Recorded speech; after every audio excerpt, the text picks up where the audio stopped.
Thanking the Most High, Yah, for all things and everything once again. You never get enough of saying that, you know? And you always got to thank him.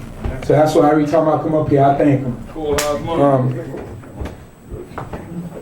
I see it's a blessing when you can see generations of Israelites come together, and we have a man here that's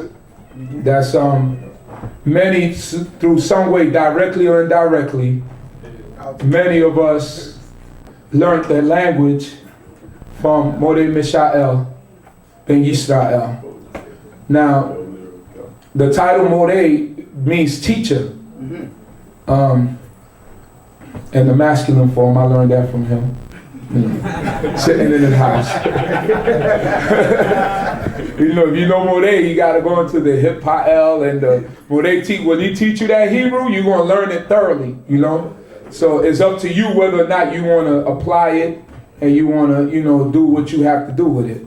But as you can see, he came up here, and I'm mainly talking to the people that's online that might not know the man, but this is definitely and true indeed. It's a good teacher, an excellent teacher in the midst of us. Moreh Meshael, if you know him, you know that he put in his time. Amen. You know, when he said, I put in my time, he could say that and really mean, you know, I put in my time. So he's to be respected. So we thank the Most High that he's here with us, and I'll be remiss not to extend him the time to come up here and expound on the laws of the Most High, whatever he might want to speak about. So without any further ado, I'm going to call up Moreh Meshael. Hallelujah! Hallelujah! Hallelujah! Hallelujah! Amen. Hallelujah! Hallelujah. See, everybody call me Ooze, even Moreh. But Ooze means strength. Okay. I never, for my life and your lives and the lives of all the Israelites in all of our places, and for protecting us through another week and allow us to come forth and giving us another opportunity to observe the Shabbat in accordance with its holiness. Amen. That's key.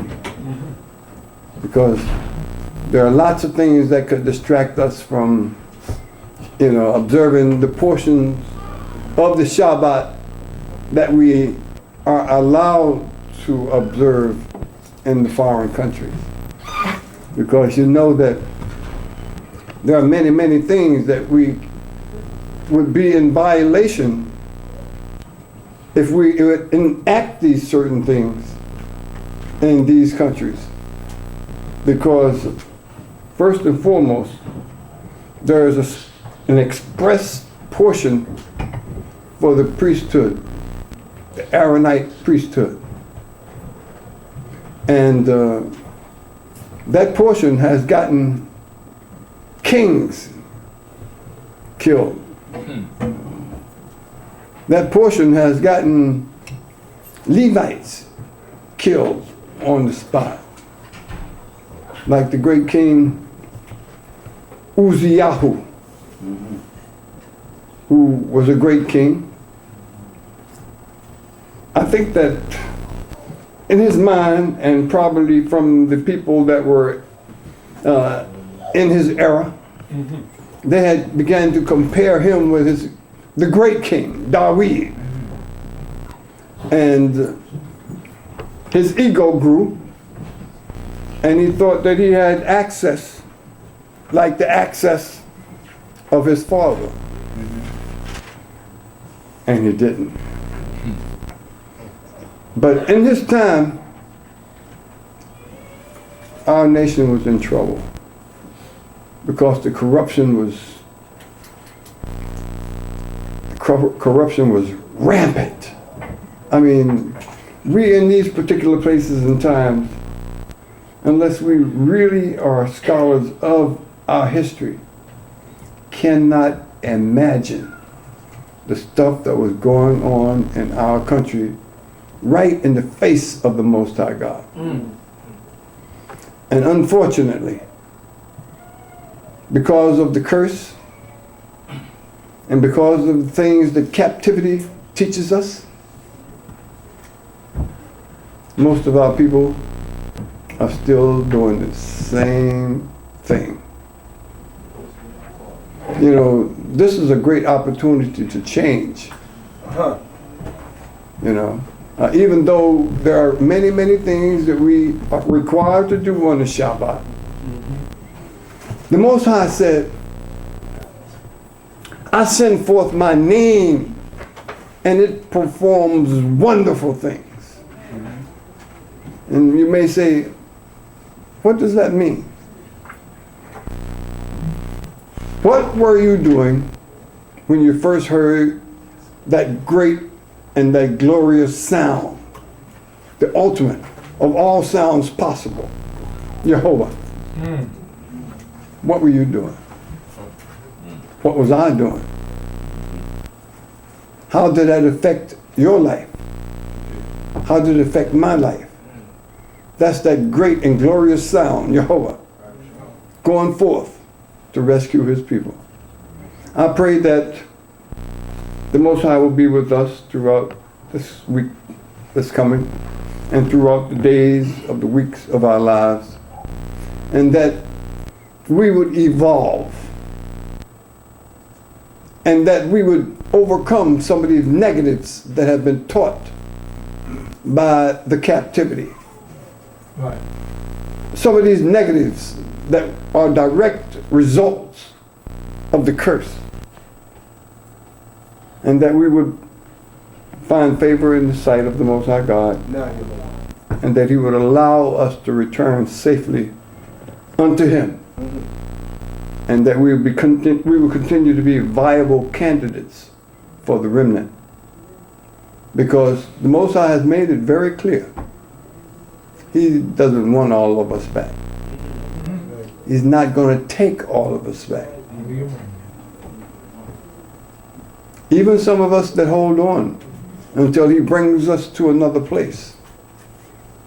That place where he said he would smite the rebels from the midst of the Israelites.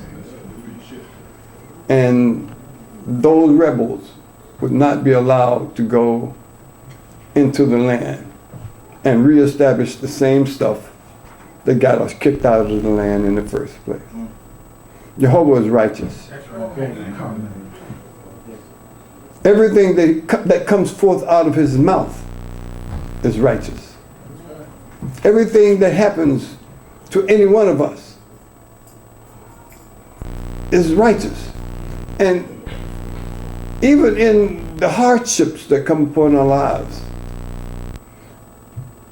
there's still mercy there. There's still mercy. Because every time you wake up in the morning and have it in your mind to give thanks to the Most High for your lives and to beseech him on the behalf of his people, there seems to be an opportunity. Yes. Assume that there's an opportunity for you. Take advantage of the possibility of the opportunity. And maybe, it's just maybe, we'll be able to survive and at least put some of our seed back into the land. Okay. Even if we don't get there personally, maybe. It's all maybe. Because the Most High tolerates a lot of stuff. He's just tolerating a lot of us. I would dare say that right here in this room,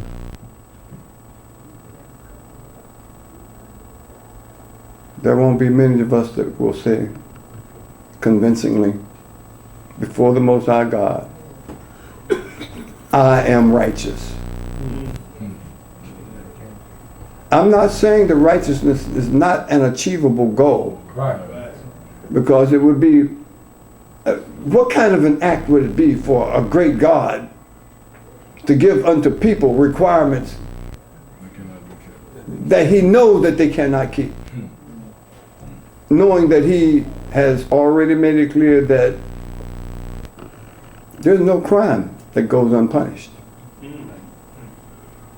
We have not reached our goal. We have not in our history become a nation of priests. We have not become that treasure that the Most High had offered us to become. But the words of the Most High are real. And all of these things that he has spoken into existence are in the future.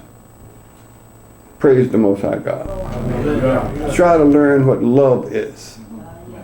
Sometimes we misinterpret what love is. Sometimes because of the love of our sons and our daughters, we deal with them in hatred. Our sons and our daughters, who we think we love. But if we allow our children to forsake the Most High God, and we tolerate it, and we cuddle it, and we cover it up, and we just let him go or her go and do these wicked things, that is not a demonstration of love. Come on. Come on. When your child needs correction, correct them. Regardless to what. Because my final statement, we don't get to decide who Jehovah is going to allow to serve him. That's his exclusive decision. Shabbat Shalom Aleichem.